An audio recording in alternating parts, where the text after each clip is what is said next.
So, defining feminism. I'm sure most of you already know, or at least think you know what feminism is. Some of you may even think it's such a simple or an even over-talked topic nowadays, but feminism is often misunderstood and wrongly known by so many people that it needs some type of explanation every now and then. So, when we hear the word feminism, what do we think of?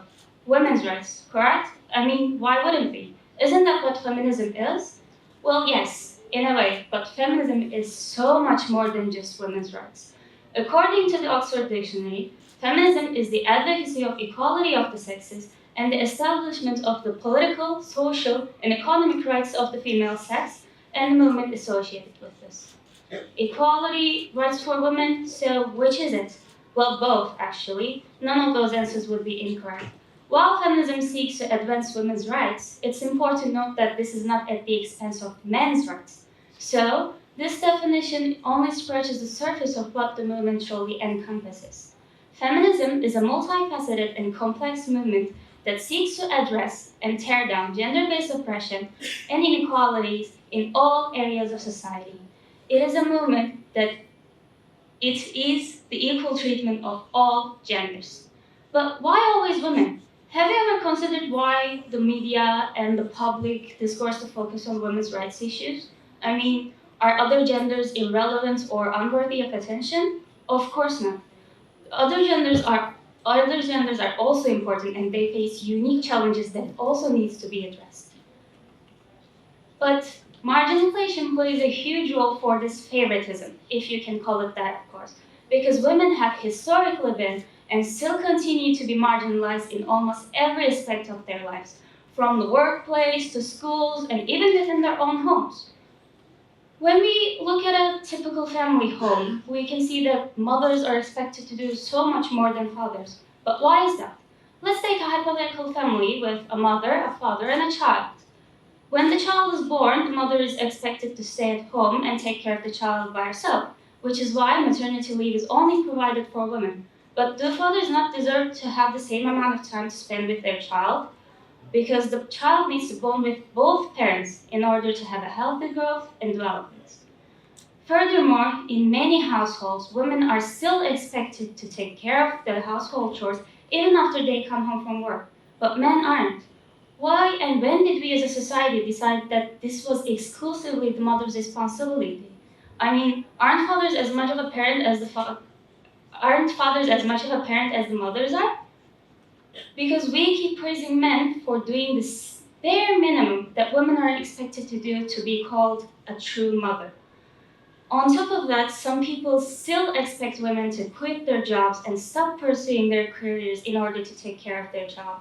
But how is that the expected outcome of having a child for mothers, but not for men? These type of family and gender roles limit the opportunities and choices of individuals based on their gender. So, as a society, we should rethink the way we view family and gender roles to break down these type of barriers. And that's actually where feminism comes into play, because the purpose of feminism is to advocate for social, political, and economic rights for all genders, creating an environment where everyone can truly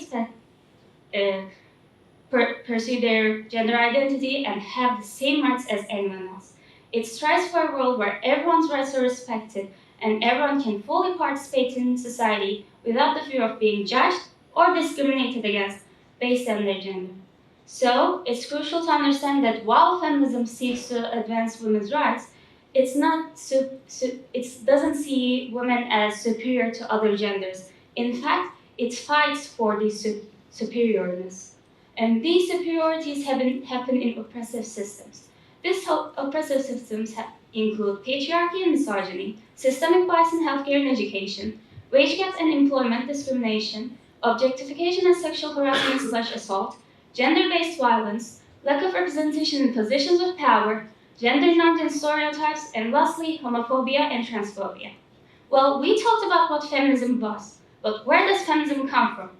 Feminism, when we look at its history, we can actually see that it's a lengthy and intricate one that dates back to the late 19th century and spans across various waves of feminism.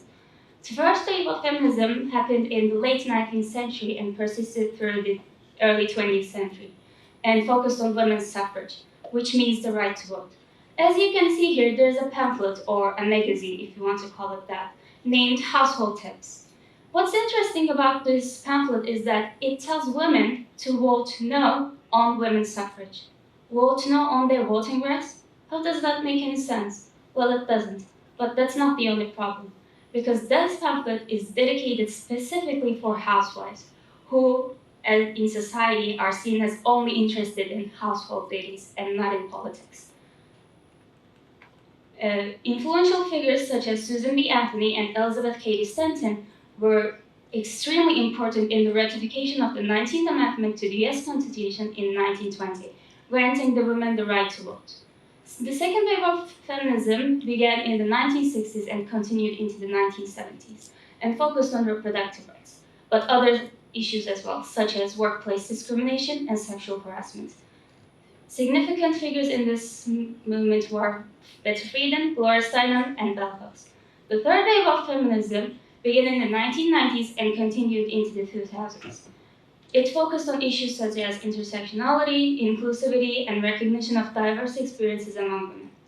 And influential figures in this movement were Kimberly Crenshaw and Audre Lorde.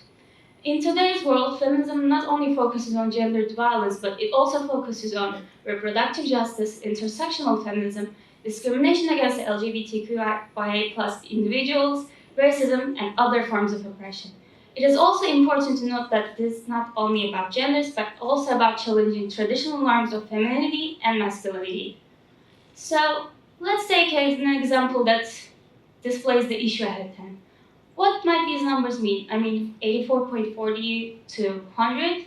At first glance, they're pretty meaningless, but they actually reflect a tremendous inequality. This right here is a gender pay gap in Turkey, where women earn only 84.40 Turkish liras for every 100 liras earned by men. Same amount of work, same amount of time, same amount of everything, except for their gender. In the US, it's 77 cents to a dollar, and in the UK, women make only 85.58 pounds, while men make 100 pounds. But enough with the specific countries. How much would you think the smallest pay gap is? I mean, surely there's a country with no pay gap, right?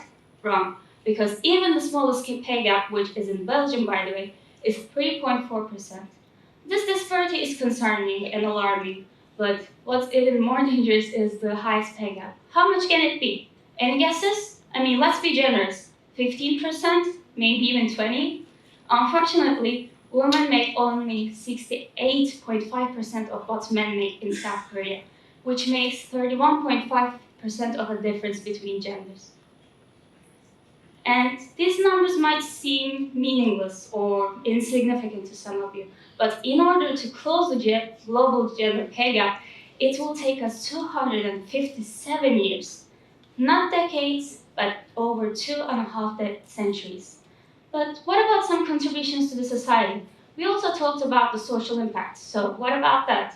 Well, even though women had little to no access to education, because if they were to read or educate themselves, they were seen as witches and burned alive for it, they have made various contributions to the society. For example, Tabitha Babbitt invented the circular saw, Mary Beasley invented the life raft, Sandy Kollek invented Kevlar, Mary Anderson invented the windshield wiper, Letitia Gear invented the medical syringe, Josephine Cochrane invented the dishwasher, Hedy Lamarr invented the wireless communication technology that we use every single day, Ada Lovelace invented the first computer program, and Mary Van Britten Brown invented the first home security system. And these are just a few examples of the innovations that women have made to society. There's a quote from Margaret Atwood, who is the writer of The Handmaid's Tale, an absolutely amazing book that you can finish in a single day. Of course, if you're not disturbed by the explicit scenes in the book. But the quote says, "Men often ask me, why are your female characters so paranoid?" It's not paranoia, it's recognition of their situation. I love this quote because feminism is not just about dyeing your hair a different color, changing your appearance, or being more daring. It is a movement that has kept many women and other oppressed groups alive and kept them safe from oppression throughout history and still does today. For example, walking alone at night and fearing for your life is not some type of paranoia. It is our reality, given the prevalence of violence against women. Or not being able to provide for your children as a single mother is not some type of irrational fear, but a justified one due to the given unequal pay. 97% of women experiencing sexual harassment or assault is not some type of dystopic delusion. It is our reality. And this number is probably an underestimate, given that many victims are afraid to talk to the police or authorities because they're not believed by them.